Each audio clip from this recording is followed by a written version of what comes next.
Some Nigerians think that you have not been as vocal as the Bishop Kukah they knew under the administration of late President Muhammad Buhari. They say that those things that happened under the administration of Buhari that made you speak out are still happening in the present administration of President Bola Tinubu, and you haven't spoken out. To some set of people, you have not been vocal because you are a beneficiary of the government. According to them, your appointment as the Pro-Chancellor and Chairman of the Governing Council for the new Federal University of Applied Sciences, Kacha, Kaduna State, might have neutralized you. How do you respond to people that share this thought? Why have you not been vocal as you are known for? Are your hands tied by the appointment you have? Well, thank you very much. I ordinarily could tell you that I will not answer the question because I'm not answerable to anybody. I'm answerable to God and my conscience. I'm over 70 years old. I'm a bishop of the Catholic Church.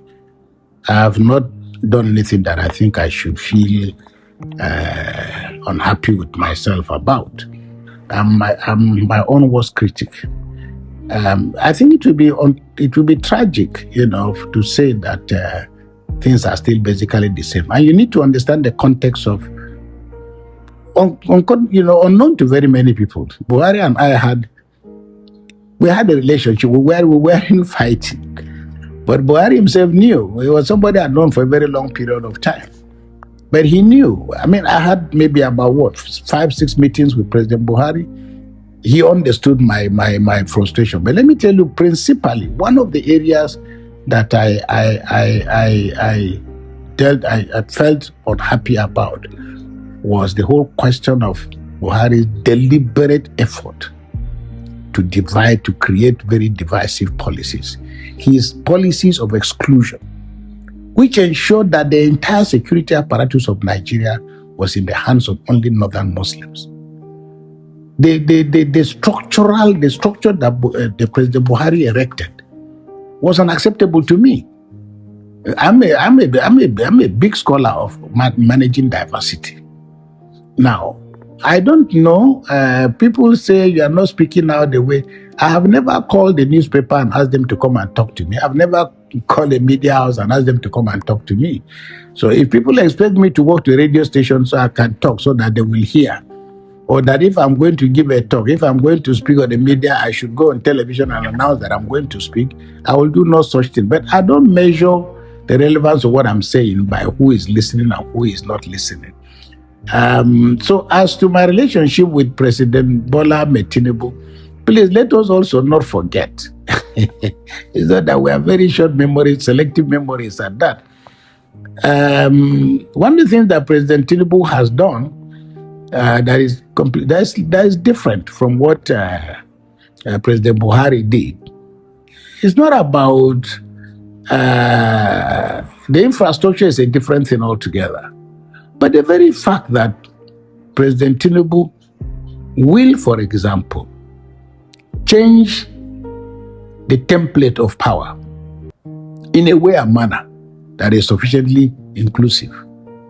It's not about General Musa being from Southern Kaduna, but that at least that he would take the trouble of making a Christian a chief of defense staff, for example, and that Christians now found themselves in different positions, and they were excluded not because of their lack of qualification, but under Buhari, and I said it publicly, it was more important to be a northern Muslim than to be a citizen of Nigeria. Now, if a man makes this kind of a quantum leap, it will be foolish not to acknowledge it, given where I've come from.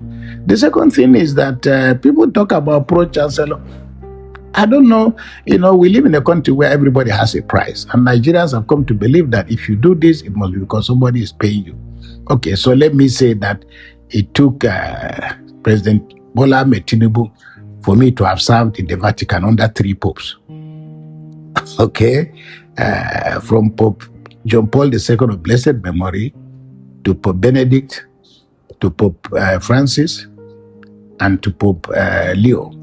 That somehow something happened before I was given those appointments. And that somehow Bola Tinubu, President Tinubu, was responsible for my being a chancellor of the American university, the vice the chairman of council at the American university for 6 years. And President Tinubu was responsible for making me chairman of the governing council of the University of Nasarawa State University.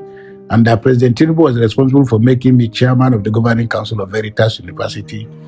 Is absolute nonsense. So I think that with due respect,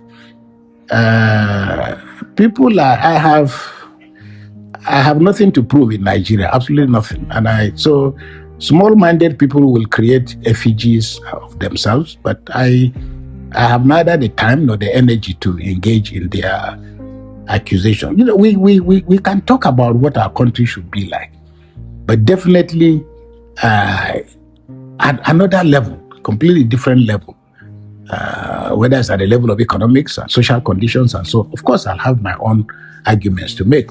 But to say that, oh, Bishop Kukah is no longer speaking out, I don't know what people mean by that. Whether I should, like I said, every time I speak, I should call the world to hear what I'm saying. The resonance of and the tone of my speeches has definitely changed because things have changed. So I don't know how else, but I believe that quite a lot of things have changed. In which direction, I don't know, but there cannot be one single linear way in which things change. So like somebody said, it's only a tree that stands in one place, whether you're cutting it down or whatever, it doesn't move. So if anybody would think that I will hold the same view under this government or any other government, something must be wrong.